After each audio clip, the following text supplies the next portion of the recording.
está empezando a indagar en que el desempeño lingüístico de pacientes podrían dar algunas señales tempranas a la hora de predecir este tipo de enfermedades neurodegenerativas, ¿no? Muy interesante el uso de algunos verbos en los pacientes. Les está dando señales a los especialistas en este tema para predecir este tipo de enfermedades. Vamos a hablar de ello con el doctor Adolfo García. Él es director científico del Laboratorio de Psicología Experimental y Neurociencias también es investigador del CONICET, y esto pertenece a Fundación INECO, y ya nos atiende vía Skype el doctor García. Fernanda lo saluda. Doctor, buen día, ¿cómo le va? Buen día, Fernanda, ¿cómo estás? Muy bien, gracias por atendernos. Bueno, primero le quería preguntar qué enfermedades se engloban dentro de las neurodegenerativas, para que podamos entender de qué hablamos. Bueno, en realidad es un abanico de enfermedades muy amplio y diverso, ¿sí? Las más prevalentes son, tal vez lamentablemente, muy conocidas por la mayoría de nosotros, ¿no? La enfermedad neurodegenerativa más prevalente en el mundo es la enfermedad de Alzheimer, ¿sí? Seguida en prevalencia por la enfermedad de Parkinson, y luego hay muchas otras enfermedades neurodegenerativas: la demencia frontotemporal, la ataxia espinocerebelosa, la degeneración corticobasal, muchas, pero bueno, creo que las dos que más interés han suscitado en esferas de investigación, de diagnóstico, de tratamiento, de ensayos clínicos y también en la población en general, son las dos primeras que mencionaba, ¿no? La enfermedad de Alzheimer y la de Parkinson. ¿Cómo es que descubren esto, ¿no? O tienen un primer indicio de esto, de que el desarrollo lingüístico puede llevar a, o puede transformarse en algún indicio temprano de este tipo de enfermedades? Bueno, lo primero que tenemos que entender es que el cerebro es un órgano muy complejo y cuyas estructuras, sus redes y sus mecanismos nunca están dedicados a una única función. Es decir, no hay ninguna parte, ningún proceso del cerebro que sea selectivo, privativo de una única función. Estas enfermedades son llamadas neurodegenerativas porque progresivamente van suponiendo la muerte de neuronas, básicamente la degeneración, la atrofia de distintas áreas cerebrales, ¿sí? En el caso de la enfermedad de Alzheimer se trata de regiones parietales, temporales o hipocampales que tienen un papel muy... Doctor, ¿nos escucha? Tenemos ahí algún problema con el Skype, tal vez alguna señal. Bueno, nos decía esto, primero el Alzheimer, ¿no? Para entender cuáles son las enfermedades neurodegenerativas, y esto que nos explicaba, ¿no? Que el cerebro nunca está atendiendo a una única tarea. A ver si lo tenemos al doctor. ¿Ahora me escuchan? Sí, ahí sí. Nos estaba explicando el cerebro que no tiene nunca una única función. No tiene claro, o sea, ninguna estructura cumple una única función. En ese sentido, entonces, decía que en la enfermedad de Alzheimer estos procesos de degeneración, de atrofia, afectan principalmente regiones parietales, temporales o hipocampales del cerebro, ¿sí? Que se asocian de un modo muy importante con funciones de memoria semántica, memoria episódica.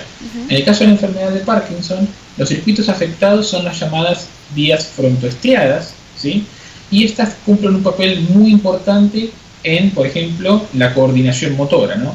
De ahí que algunos de los síntomas más notables de la enfermedad de Parkinson tengan que ver con el movimiento del cuerpo, ¿no? La rigidez, el temblor, etc.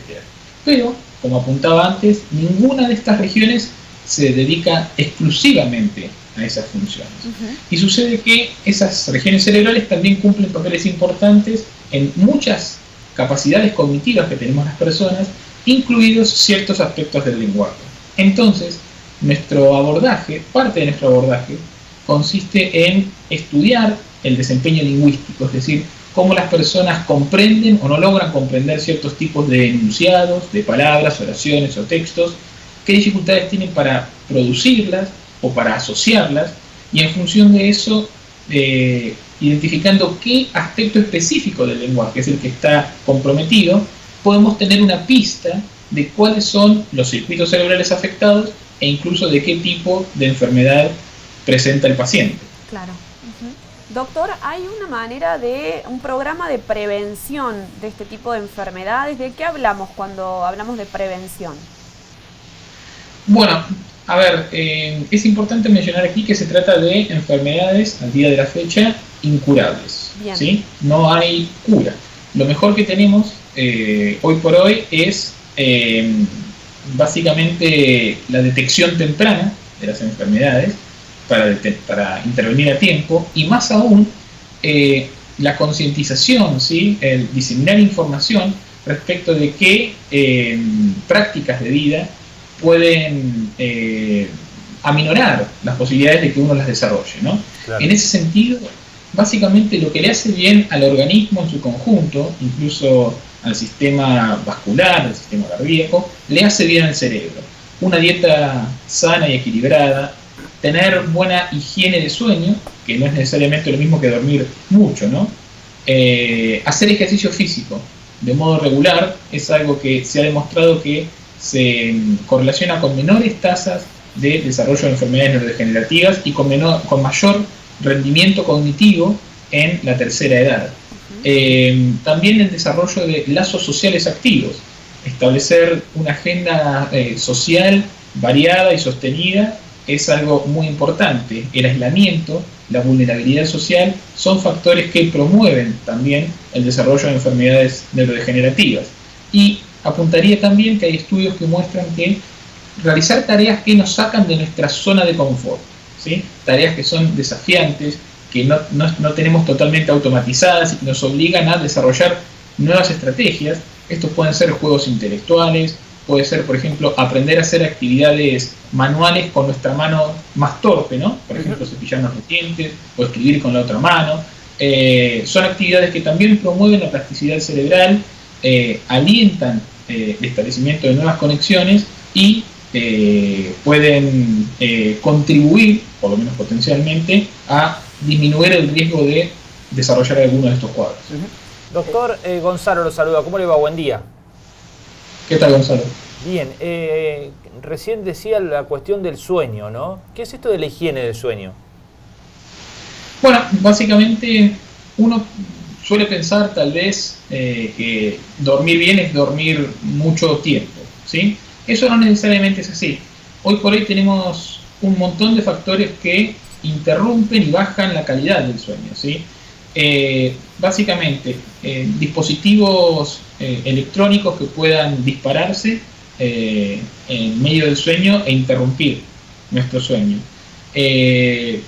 Luces que interrumpan el espacio de penumbra, digamos, que evolutivamente nosotros asociamos con los ciclos de sueño. Ese tipo de cuestiones, independientemente de cuánto tiempo acumulado uno reúna de sueño cada noche, hacen a la mala calidad de sueño. Entonces es importante esto, ¿no? Separar lo que es dormir con calidad de lo que es dormir mucho. Claro. Doctor, buen día, Javier es mi nombre. Se ha dicho, se dice comúnmente en términos generales que hay mucho todavía por conocer del cerebro. ¿Esto es tan así en términos reales, digamos, científicos? ¿Cuánto falta para que conozcamos al cerebro a lo mejor al 100%? Mira, esa es una pregunta paradójica, porque si nosotros supiéramos cuánto falta para llegar al 100%, significa que conocemos cuál es el 100% que se puede llegar, ¿no?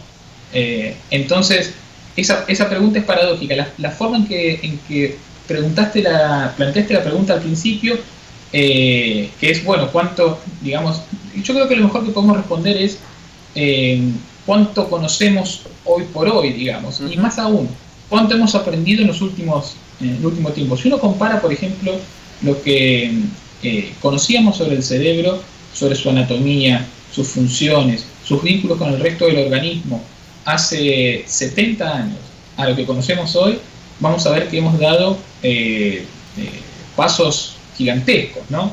Y de hecho, suele decirse, es un lugar común en las neurociencias decir lo siguiente, pero no es caprichoso, que en los últimos 70 años hemos aprendido más sobre el cerebro que en el resto de la historia de la humanidad. Entonces, más que preguntarnos respecto de cuánto falta para llegar al 100%, porque responder esa pregunta supone, imagínate como si vos tenés un vaso, ¿no? ves que tiene esta cantidad de líquido, pero vos sabés dónde termina el vaso y cuál sería el 100%. Nosotros no sabemos cuál es el 100%, no lo intuimos siquiera, pero sí sabemos que vamos aprendiendo cada vez más. Y este conocimiento está anclado a varios factores. Uno tiene que ver con la cantidad de investigación que se hace sobre el cerebro y la disponibilidad de fondos. Hay iniciativas multimillonarias en Estados Unidos, en Europa, y algunas que son transnacionales, que son fundamentales y que están potenciando realmente nuestro conocimiento al respecto. Lo otro tiene que ver con el desarrollo de tecnologías. Lo que nosotros podemos ver, espiar del cerebro, depende de las lupas, los telescopios, ¿no? Las técnicas que tenemos para poder espiar el cerebro, los resonadores, los dispositivos de electroencefalografía y demás. Y se van desarrollando, afortunadamente, técnicas cada vez más sofisticadas y mejoras sobre las técnicas existentes, ¿no? Y también, a todo esto, vos pensás que el cerebro es un órgano tremendamente complejo. Y cuando nosotros tratamos de describirlo en términos científicos, necesitamos herramientas matemáticas. Y en ese sentido, distintos modelos y el desarrollo de técnicas de inteligencia artificial están también ayudándonos a dar saltos que hace algunas décadas eran impensados. Claro. Doctor, leía que en América Latina y en Argentina, bueno, la tendencia es que se van a ir proliferando este tipo de enfermedades. Me preguntaba finalmente qué políticas públicas hay al respecto, no solo para la contención y para el tratamiento, o tal vez lugares donde puedan desarrollar o contenerse a estas personas, sino también lo que usted decía en investigación.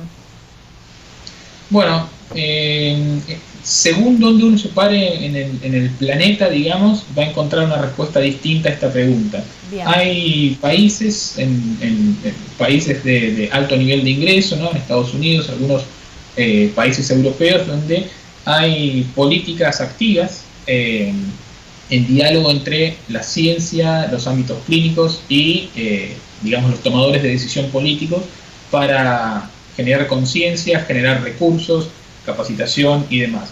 En otras partes del mundo, esta imbricación que es necesaria, porque esto es una problemática que nunca se va a poder abordar solo desde la política o solo desde la clínica o solo desde la ciencia, ¿no? Decía, en otros países los esfuerzos son o más incipientes o nulos. A nivel latinoamericano, Chile está haciendo punta de lanza en ese sentido. Tienen implementado recientemente un plan nacional de demencia que supone actividades de concientización. Esto es importante. Diseminar información al respecto en el público en general es un paso para nada menor al respecto. Y luego actividades para capacitar, entrenar a clínicos de distintas especialidades, para estandarizar las herramientas con las que se evalúan los pacientes, y también para generar capacitación e intercambio de datos a nivel de investigación científica. Y de nuevo, más que pensar en estos eslabones como componentes separados, hay que pensarlos siempre en diálogo, siempre en interacción. En ese sentido, el Consorcio Latinoamericano del Caribe de Demencia es un esfuerzo por una iniciativa que busca aunar estos esfuerzos, ¿no? Y creo que eso también es importante, tratar de salir de la lógica aislacionista de cada centro o cada provincia o cada país por separado y tratar de empezar a mancomunar esfuerzos, porque esto es algo que nos involucra a todos. Bien, doctor Adolfo García, muchas gracias por habernos atendido. Al contrario, muchas gracias por el espacio y espero que tengan un buen fin de semana. Igual para usted.